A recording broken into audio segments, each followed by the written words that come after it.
It's Christopher Hope's podcast, but with me today is Laurence Fox, the founder of the new party called Reclaim. Welcome to the podcast, Laurence. Welcome to the Red Lion Pub. Thank you very much for having me. You've been spotted here recently drinking with Tory MPs. Why is this? Well, I'll tell you something I've noticed about politics. There are some similarities between politics and acting and showbiz in terms of the quantities of beer consumed by the relative participants. Now, you've launched your new party called Reclaim. That was in the Sunday Telegraph last weekend. It emerged and you talked about it for the first time. How has your last 5 days been as the leader of a new party? Very busy. Yeah, it's been very interesting though, because as an actor, what happens is someone picks you up in a Mercedes in the morning because they don't trust you to drive yourself to work. Yes. Then you get out of the Mercedes and someone goes and gets you breakfast, and you don't have to think. And then if you say anything, everyone just nods and goes, Yes, very wisdom wise. Is emerging from the mouth wise. of the actor. The actor is speaking, everyone be quiet. And then you realise that that's all an act on their behalf. Well, I mean, I realised it quite early on. Yes. So the last period while I've been working on Reclaim has been a rude awakening into the fact that, people push back with their thinking, which is great, actually. I've really enjoyed it. To a degree, there's a bit of acting, isn't there, in politics as much as actual acting? You'd hope there is a bit, because actually one has to present oneself, it's easier And the to... line to take, Laurence. The what? The line to take. Yes. You need to know what the line to take is, don't you, on any issue? You do need to know what the line to take is on any issue. Sorry. Do you know what lines to take are on your party? Yes. Yes? Yes. You're quite familiar. You've worked them all out. Well, I think it's if you apply this simple principle that I apply, it kind of applies to almost everything, doesn't it? So what is the point of Reclaim? I mean, as a feeling of, take back control, we saw in the Brexit debate, it's people taking back what they had before and they've lost. Is that the point of something? Well, I suppose, we were heading in the right direction as far as, in the truest sense of the word, progressive, weren't we, as a society? And then suddenly things started to grind to a halt and then, if anything, go backwards. And I suppose that began with the freedom of speech thing and the right to offend. And yes, in order one has to reclaim the conversation, the ability to have the conversation, and the only way to have a decent conversation is in a reasoned way, multifaceted way, instead of this simple univariant analysis that the hard lefty wokey chums that I love so much are insisting that we talk. At what point did you want to start a party? When did this moment come to you? It's an evolutionary aspect, isn't it? So I did Question Time, and then... That was in January. That was in January, wasn't it? Yes. It was an interesting time. Yes. And then I obviously didn't realise that saying something which... I think it was my first example of saying something that I genuinely felt and didn't think was in any way controversial. The Meghan Markle question you had there. The Meghan Markle question, who would be the best Labour leader question. I mean, all of it essentially I was hopping around the minefield like you wouldn't believe. It was hilarious. It needs to be a woman, Shami Chakrabarti was on the panel, I think from memory, and she said, of course it should be a woman, obviously, or something, sarcastically. Yes. Well, I just thought, why would one... this is patronising to everybody, this assumption. So, it's... the acorn possibly got put in the ground after the Question Time explosion, and then it grew, and then I sort of see it everywhere. And also I get a lot of stories from people whose lives are being affected by these issues in very much the same way as my life was. It's being shut down because of... Is it a PC backlash? Politically correct backlash? Is that what you think it is? What you're feeding on? I think it's an attempt to pander to this very small, very, very angry minority of people who feel that they have absolutely every right to not be offended and therefore can control the language we use. And is that a Twitter thing, do you think? Or are big companies getting sucked into that space? It's my former alma mater, RADA thing. I think they've just said we're going to rename the George Bernard Shaw Theatre because he's problematic. I'm like, sure, he's thrilled, having given them all the profits from Pygmalion to keep the place up and running. And then they've stopped Restoration Comedy because that is also problematic. So, and I'm receiving email. I mean, RADA for example, I don't know who's writing these emails because I get them from RADA, I get them from Equity, I get them from BAFTA, from the arts institutions that I was formerly part of, and they all say the same thing. We are a terrible bunch of racists. We're awfully sorry. We're going to do something about it. And you're just like going, this is not the RADA I remember. No. Or the RADA that produced Adrian Lester and David Harewood and all of these, wonderful actors. So my view was that it's getting steadily worse. And the more you allow this stuff to dominate in culture, the more it becomes normalised. Is it a sort of self-loathing, do you think, amongst people, that they feel, I'm privileged, white, had a good life, and and then you look back into history and see how awful the history was for BAME groups, for example, and they want to say sorry? Is that what's for some reason? I think there is an element of white saviourdom about the whole thing, potentially, which is, again, really useless. And also then I have language problems with the word BAME, for example. Yeah. It's like, oh, you lot. BAME. It's essentially, it's that sort of the way it's talking to you. It's like, well, if you're black, Asian, ethnic minority, then you all have the same view and you all need protecting. Yes, I know, that's totally wrong. Ultimately, it's the most patronising thing you can do to anybody because, we're all different. Yeah, we are. Martin Luther King said that, didn't he? Shuffled that one in on the content of character. He shuffled in individualism while talking about race. Yeah, we are all individual. We are, to like on Life of Brian, we're all individual, is the point.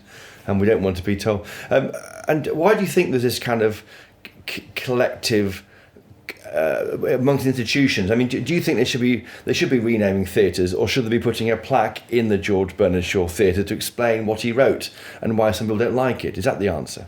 I would go down that path. Yes. Was it Hilary Mantel who said it's not our job to tick off history? It's we kind of eradicate these things, and also we shouldn't be judging history from our current perspective. And we do have a sort of self-loathing desire to just take the bad bits out of history and not look at the positives, especially in regards to stuff like slavery. And we hear a lot about slavery and which the UK ended or helped to end, which we did at the loss of many sailors' lives, and Wilberforce and stuff like this. So I suppose you're not trying to engender a great sense of national pride, but you're trying to reclaim a reasoned conversation so that our children don't leave school white privileged self-loathing children, because we've seen how that works out when they leave university. And they become actors, don't they? No. I'm so glad I didn't go to university. So glad. I mean, there are some good universities, there must be, but oof. And there's no one in politics making these points at the moment, as far as you can see. Oh, well, no, suddenly there is. I noticed over the weekend. Suddenly, though, Suddenly, and that could be, you're drawing them towards your lodestar, possibly. Well, what? I'm here to help. And that's why some people have been calling it, now you're going to contest this, a culture wars UKIP. Now, what they mean by that is that you'll have an effect on parties to make them think about the issues you're raising. It doesn't mean that you are like UKIP or you are Nigel Farage, but do you see what I mean? Yeah, absolutely. I mean, but do you take that comparison or not? Yeah, I've been called a lot worse apparently recently, so I don't mind. I think UKIP, we again in the way that we deal with culture, the minute you say the word UKIP, everyone goes UKIP, terrible, and in softer ways they go Cecil Rhodes, awful. It's a reflex that you're fed through the media. So UKIP were very successful in campaigning for the referendum, weren't they? So as much as I don't think it's probably the best comparison, I think it's fair enough. Have you ever voted before in your life? I voted Remain. Did you vote Remain? Yeah. I guess that went well then. And did you vote any political party? Or you? I voted Labour and Conservative in my life. Have you? Yeah. I'll never ever vote Labour again with Keir Starmer in power. Because of taking the knee, and because of then actually verbally taking the knee, and he's been sucked into all. So that the taking the knee means when he was photographed in his office kneeling. He's going to regret that one, I have a feeling. For Black Lives Matter, wasn't he? Why does that annoy you, particularly him kneeling? Well, it's what he's kneeling to that annoys me. So he's kneeling in memory of George Floyd, who was murdered in America. Why is that a problem, him kneeling for that? Or do you think he's not concerned, he's not sure what he's kneeling for? I'm not sure he knew exactly what he was kneeling for. I think in a lot of Black Lives Matter is very tricky thing, isn't it? Because it's patently obvious that Black Lives Matter. They really, really do. And we all, well, except for the very small minority of horrible, bigoted, nasty racists in this country and across the world, he was kneeling, I suppose, in solidarity with the belief that Black Lives Matter. But actually, Black Lives Matter is a movement. And a quite pernicious one at that, as far as I can tell. And it's, just the whole idea of asking someone to take the knee to you, it creates in my head a very odd. I don't see taking the knee as a gesture of solidarity. I see taking the knee as a gesture of subservience. And so for me, I think it was tricky that way. And then once I started reading into Black Lives Matter, and then seeing how Black Lives Matter is now been taken over, possibly for the best intentions of it, by sort of anarchic Marxist, one might argue, racial supremacist movement now. Are you sympathetic with that plane which buzzed around? I think Burnley. Yeah, all lives matter. Oh, I 100% think all lives matter. Yeah. And I've had some very interesting conversations with some very smart people who say all lives matter is racist. And why is it racist? Why do they say it's racist? Because, I do ask that question, and I sit there and wait for the answer, and it doesn't always come.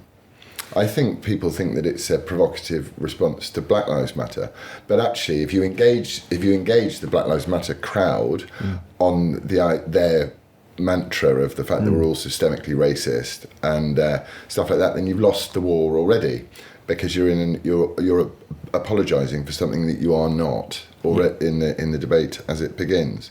So I think all lives matters is where the conversation should begin. What made you choose the name Reclaim for your party? It sounds like a salvage yard, but it means more than that. I know, I quite like the salvage yard aspect of it. I love the thought. I often reclaim things. So when I lived in the countryside, you'd often find me knocking around a reclaim yard. Why not?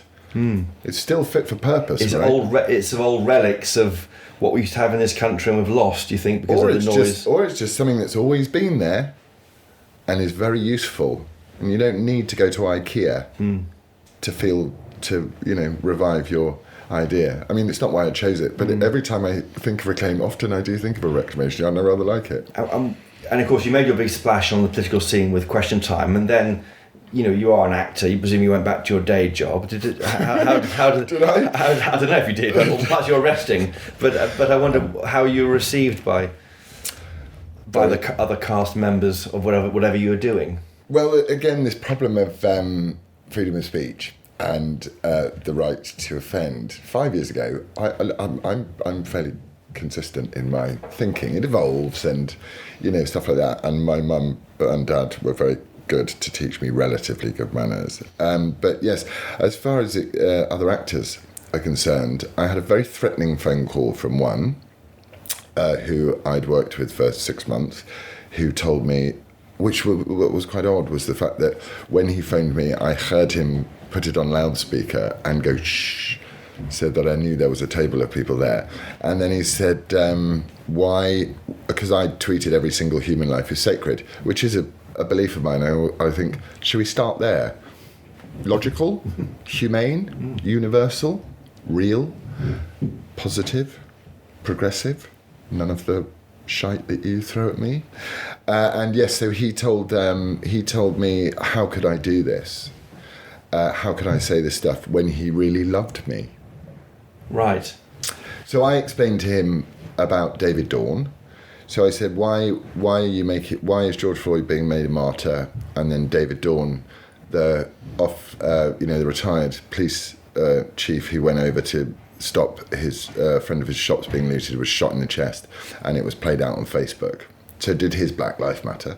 Essentially, is what I said to this actor. And often when you do engage people in reasoned debate about this stuff, happens. So yeah, off. He was off. Then I get some very funny texts from actors going, totally behind you, mate. 100% behind you. And then they'll text me, and then 2 seconds later I'll see their Twitter feed, and they'll go, although it was a very male-dominated show, here is some pictures of the great BAME and women and stuff and you're just like, okay. Yes. Adopt a position. Yes. Just be authentic. It must be so hard pretending to be woke as well. I think that must be very... Did you find yourself unemployable after the remarks on Question Time, or were you? Did it affect work? I'm employed now, aren't I? Yes, you're employed now. We'll come on to that. As an actor, I really hope that I won't be unemployed as an actor one day, because I do feel that this is it's a very dangerous cultural blip, I hope. But it has been, it's also the blossoming of something that's been going on for decades and decades and decades. So yes, there are going to be people that say, and it only takes one in a crew of 150 to say, I don't feel safe on set with that racist, for me to be like, well, find someone. Was work cancelled after Question Time? Well, we had COVID, but I've certainly been made aware. I was warned several times that unless I changed the tune I was playing, that it would have a very drastic effect on my career. And then I was warned formally that it was certain to have a devastating effect on my career. And the problem with doing that to someone like me is, because I have a platform and because I believe very strongly in what I believe in, all you're doing is empowering me. So threatening me doesn't work. It's like you're almost blacklisted. I mean, totally, yeah. Back to 50s Hollywood with the communists and the rest. I mean, But here's the thing: you look at Lawrence of Arabia or something like that. It's a film written by a great screenwriter, directed by a great filmmaker. These were films made by individuals with vision, and they wanted to make these amazing dramas. This doesn't happen so much anymore, which is often why it's very difficult to work out what the story is in a modern film, I find, because you're going, what's going on? And there's lots of nods to things that are appropriate. So I love show business. I would love to be able one day to walk back onto set, not grinning, but strong and stoical, and know that at least some of the people on there who've been quiet and saddened and, stumped down might come up, as they do every single day as I walk around London, and go, thank you, mate. That you can now have an opinion. Isn't it crazy? It's so wrong that we should have an opinion and then be able to share it with someone else. Isn't the answer to the concern you have about opinion, just turn off Twitter? Leave Twitter. Because in the real world, people don't really have the same cancel culture. I don't agree. Literally every day I walk around and I'm stopped by people all day. And yesterday I was stopped, and it made me very emotional, by an artist who paints family portraits.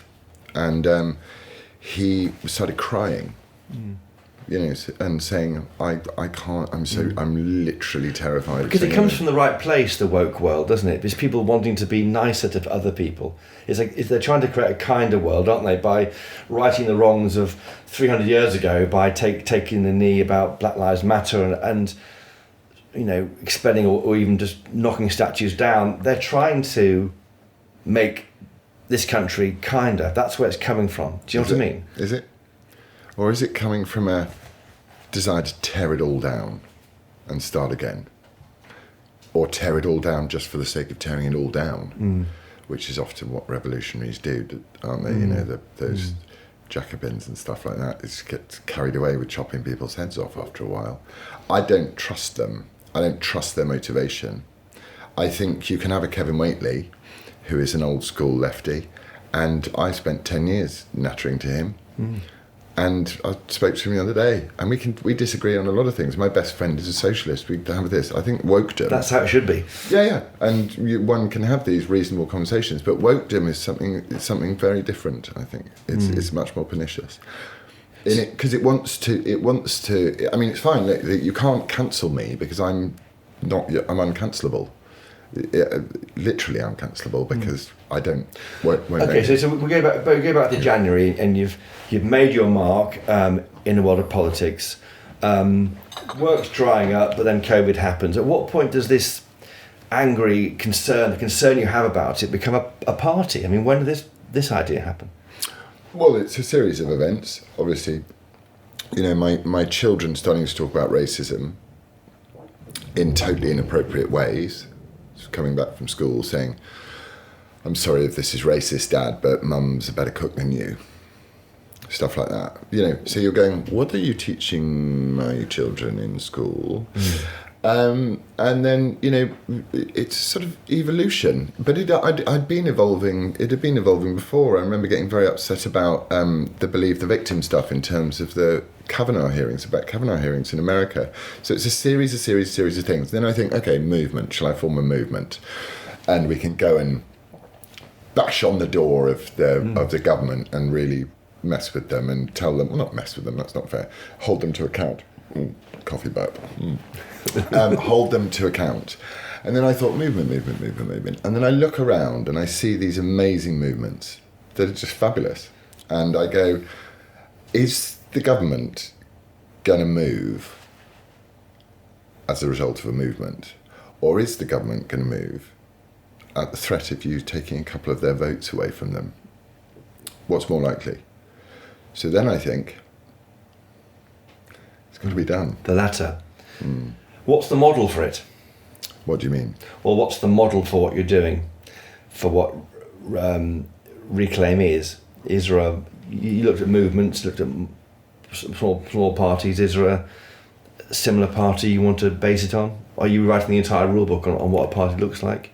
I'm writing the rule book as far as it goes at this stage. Obviously, as you know, we were slightly rumbled a bit early because someone was going to report that myself and Nigel Farage were starting a party, which wasn't. That's not true. And you're quite clear you haven't talked to him about this. He hasn't called you about this, or has he? I've met Nigel Farage, and he's made a great contribution to British politics, whether you like him or not, and is a very significant figure. But no, he's not involved in this because this is my thing. He was looking at a party, I think, called Renewal or something, or Reform or something similar. He was. And that's probably why there's a confusion, because he was looking at a new idea after the Brexit Party. That was it. Exactly. But in terms of party structure, I have a sensible person who runs it from the top, and then I have me, and then I'm working with some other people who you'll find out at launch. Okay. Well, let's ask some from nuts and bolts about the party. How many members or people have got in touch since the news emerged last week's Sunday Telegraph? So last week's Sunday Telegraph, because again we were in a rush, we had to get the domain name while we were waiting for the domain name Reclaim. It was called the Laurence Fox Party, which was hell for me. What's great? It's just fun to describe better name, isn't it? Yes. The Laurence Fox for Prime Minister Party. Laurence Fox for this. So about 10,000 so far. 5 days. Yeah. People have just emailed in, registered online. There'll be plenty more as well. That's quite a lot, but that's okay, isn't it? Oh, I mean, honestly... for listeners who don't know, the Lib Dems have around 120,000 members. I think the Tories around the same number. So you're 1/10 of the way there. Yeah. Well, there's a lot of people that just haven't been represented and aren't being thought about in politics. Are you asking them who they voted for in the last election, or don't you care? Well, at the moment, busy as I am, I haven't gone through all 10,000 emails. I'll leave Leslie to do that. And you've raised money, haven't you? I have. Apparently £5 million has been pledged. So was all this money presented to you in a big fat envelope, Laurence Fox?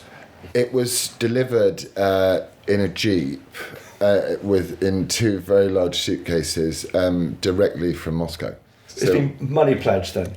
Money pledged, as you know, I don't know if you know, I now know. Tell me, I don't know. Have you ever tried to start up a bank account for a political party? I have not. It's very interesting. It's hard, isn't it? I imagine. Not easy. So, but fortunately, because we're not a political party, I can operate as a movement at the moment. Yes. So I'm still operating. What, from your current account? Is the money going to your current account? We've got an operating It's properly budget. done. Oh, yeah. Absolutely. But, well, you're not... do you think you can do this sort of thing without doing it properly? No. Can you name any of your supporters? Jeremy Hosking is one of them. So you can confirm me, and he was a former Tory donor, big Brexit party, big Brexit supporter in the old days when Brexit was a live currency, and now it's not. How much has he pledged? 5 million? Yeah. From him? Mm-hmm. Wow. Yeah. So 5 million from him? He cares. He does? So goodness, there must be other support from other people too then? There's little bits and bobs coming in. See, more than 5 million now. That's a lot of money for Laurence Fox. So if my Instagram account suddenly changes to me on a very nice speedboat in the Caribbean, yes, you'll know what went wrong. Yes. Are you targeting raising a certain amount by the end of the year or something? Or? No. I've budgeted this up to the next election, and that's enough to keep you going for the election, I'd have thought.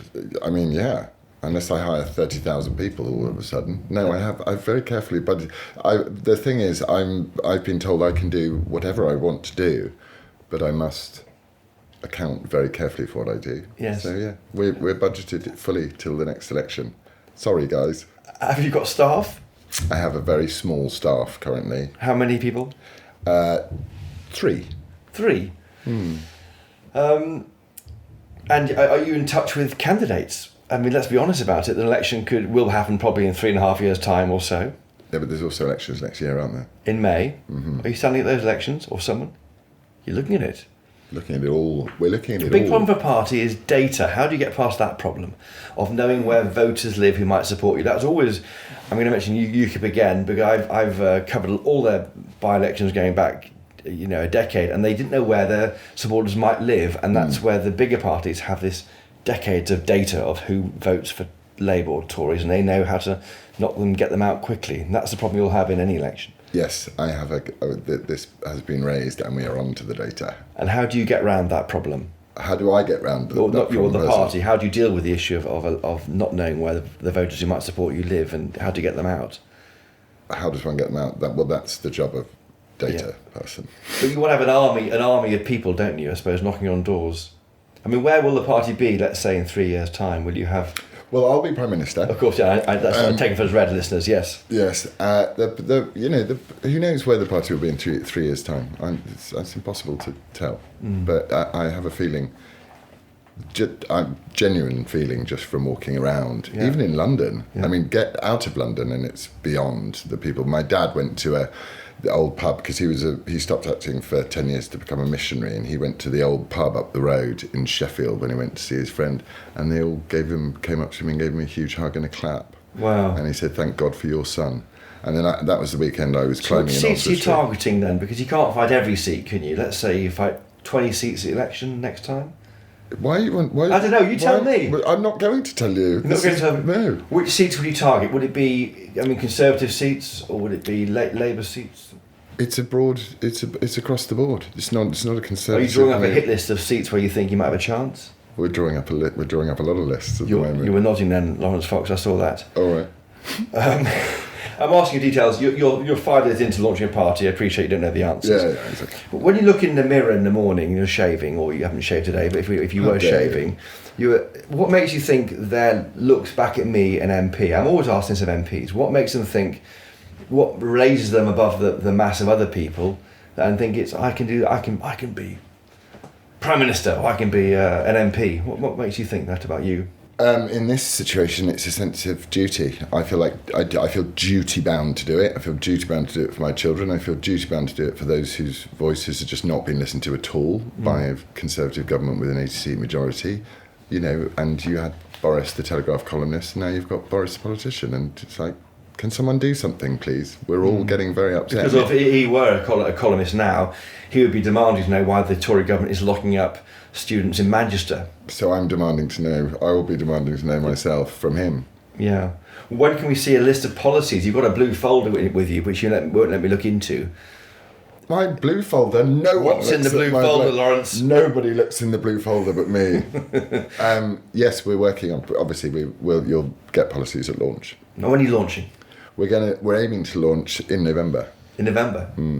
It depends on. Apparently, the Electoral Commission can also be quite tricky. I've heard. Yes, well, they can be with the name, can't they? They might think the name isn't. Are you worried about the name is safe? You think to get through?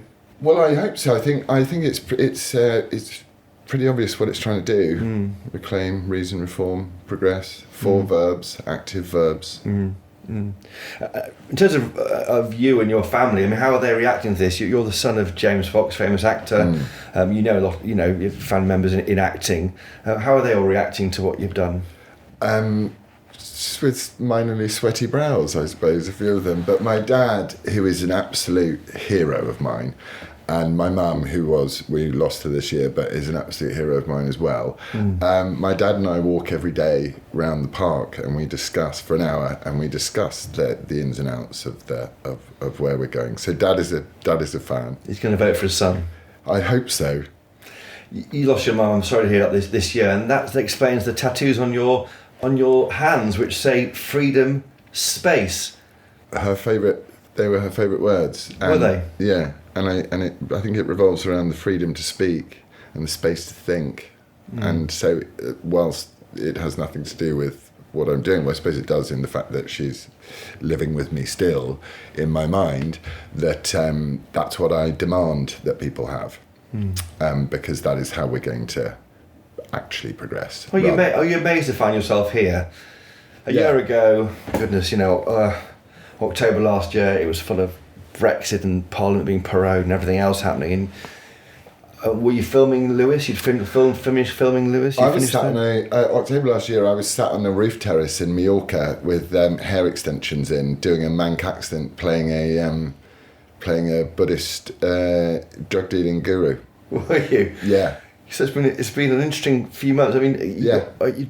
Are you surprised? I mean, I guess did you mean to burst onto the scene and got on Question Time? No. I mean, why were you booked for that programme? Do you know why that happened? Because I'd written this song called The Distance, which was was not complaining, it was making a point that we're all going to hell in a handcart if we continue this censoriousness and this horribleness, real world effects on people. And there are actually very serious things that are taking place in life, and this is not one of them.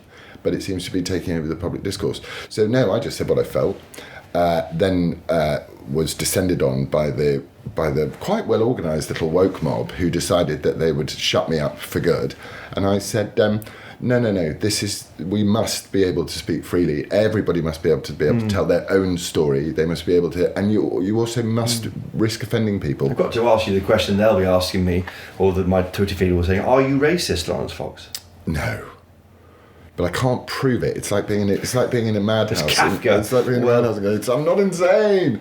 But this is the language. This is the problem of where they want to play you. They want to play you on a field that we're all systemically racist, which is absolutely categorically not true, and is so anti-progress, deeply regressive, and divides society. I'm going to split people up. We're talking about segregating at universities. The Americans got it right though, which I love. Who's talking about that? Well, they're talking certainly in America about segregating dorms, having black-only dorms in university. That'll be coming to the UK. Why is that happening? Because they're threatened by our white supremacy. But we're just because your people are white, that threatens black people, is the idea. Because the white people are systemically racist. It's crazy. But what the Americans have done very cleverly, which I rather appreciated, was at Princeton, they said, well, as they released a statement saying how systemically racist they were and how much they wanted to apologise, the government said, we better withdraw funding from you because we don't like funding racists. So I have a feeling this thing will come and bite them in the bum. When you saw Keir Starmer saying he had unconscious bias training this week, what did you think? I thought, you're never, ever going to get into power, ever. That's what I thought. And then that on top of the fact that he was sitting there going... The problem with unconscious bias training, to start with... Have you done it yet, by the way? No, and I never will, and I would encourage everyone to never do it, because it's part of critical race theory, which is a dangerous and vicious ideology. The problem with unconscious bias training is that it never produces the same result twice. So therefore, it's a fairly pointless piece of pseudoscience. And it's ghost hunting, as they say. You're trying to find racism in someone. But Keir Starmer stood up and he's using all of this language in the way that he speaks about structural inequality being a racist thing as well. And that, once you're into the language of critical race theory, which he is, and you're steeped in it, you're telling an 80% majority white country, not that makes any difference, that they're all a bunch of racists. And I have a feeling, there'll obviously be people that take him at his best word, but I have a feeling those people will turn around and go, I don't want you, who's there to represent me, telling me that I'm disgusting. And that was a mistake that Jeremy Corbyn made with Labour, wasn't it? By never he said it, but the idea from the party was that people who voted for Brexit in northern towns were somehow racist, and which has always been a contention that we would never accept on this podcast, for example. No, it's not. It's absolutely not right. They just have a difference of opinion. In one tweet, Laurence Fox, how would you describe your new political party? Oh, good question. In one tweet, how would I describe my political party?